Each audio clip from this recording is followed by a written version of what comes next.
والتين والزيتون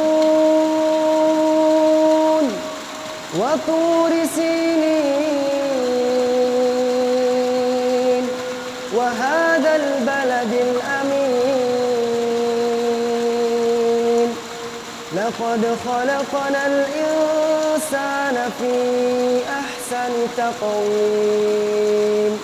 ثم رددناه أسفل سافلين إلا الذين آمنوا وعملوا الصالحات فلهم أجر